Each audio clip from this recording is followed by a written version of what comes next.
YouTube, how are you doing? Polverized back with another episode of Call of Duty A to Z. And in this episode, I'll be taking a good look at the Remington R5. Now, I had a lot of fun with this assault rifle. I've tried a million different combinations with perks and attachments, and I'll throw my recommendations along with the recommendations of a few people that are in my clan as well at the end of the video. Now, this assault rifle deals a maximum damage of 49 and a minimum damage of 20. That's pretty decent, in my opinion. The drop-off start is at 33 meters, and the drop-off end is at 55 meters. The fire rate is 631 rounds per minute, with a magazine size of 24, unless you have extended mag, which will increase that by 50%, and then the starting ammo is 72. The headshot multiplier for this assault rifle and most assault rifles is 1.4 times damage dealt. It has a medium penetration through objects, and its aim down the sight speed is 0.3 seconds. Now, when we get into the reload when this gun is completely empty is at 2.83 seconds. That's kind of high.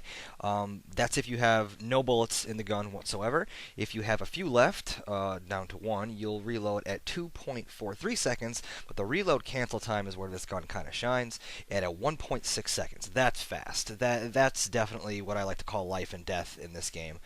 Because if you can't reload fast, 2 bullets normally don't kill someone unless they're already hurting. But in this case, that's a big deal. The recoil on the gun is not too terrible. It kicks up at longer engagements, but it seems to stay pretty steady in other, normal, medium to small, short range engagements. But if you run the foregrip like I do on pretty much every single assault rifle class I use, this really isn't going to be a problem. Now, at this point in the video, you've probably realized that I have picked up a different rifle, and I'm no longer using the Remington. Well, this ties into what is, in my opinion, the biggest problem with the gun. It runs out of ammo so fast. It runs out of ammo so fast, in fact, that I actually had to start running Scavenger and start running fully loaded in a few previous game modes just to try and keep up or find where I died and go pick up my rifle. While I think that's a problem, its bullets to kill are still pretty average at 3 to 5, depending on that 33 to 55 drop off and start. And I felt very comfortable with this, with the exception of looking down every now and then and realizing I only had a few bullets left in my clip. Now, in this next part, I'm going to talk about things that I thought worked very well with this assault rifle, and things that other people in my clan really liked, and I tried out and had a lot of fun with it.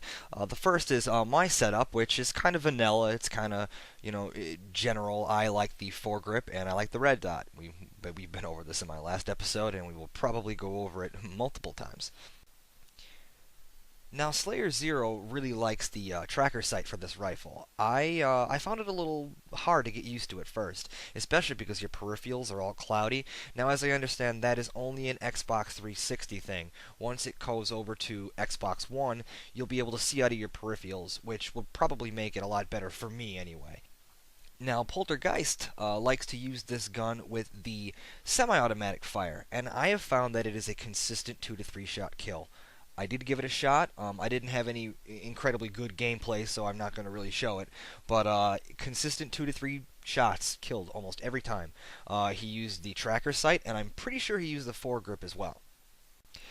Now, my clanmate Edsplosion runs almost the same exact setup, but he will run a red dot, a foregrip, and the burst fire attachment, which I found almost just as consistent, which was pretty much a 1 burst kill, depending on range, of course.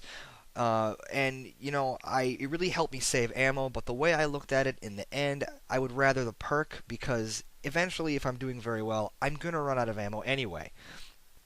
Well, guys, that's going to about do it for Call of Duty A to Z with the Remington today. And like I said before, I had a ton of fun with this assault rifle. Really couldn't find a perk I didn't like on it. Really couldn't find a attachment that I didn't think was good for it. It really felt, if I had to compare it to a gun at all from a previous game, it felt a lot like the ACR. But I loved it. It was a great gun, and I hope you had fun watching this. I hope you learned something. And as always, if you did, please like, comment, share, subscribe, and I'll see you later.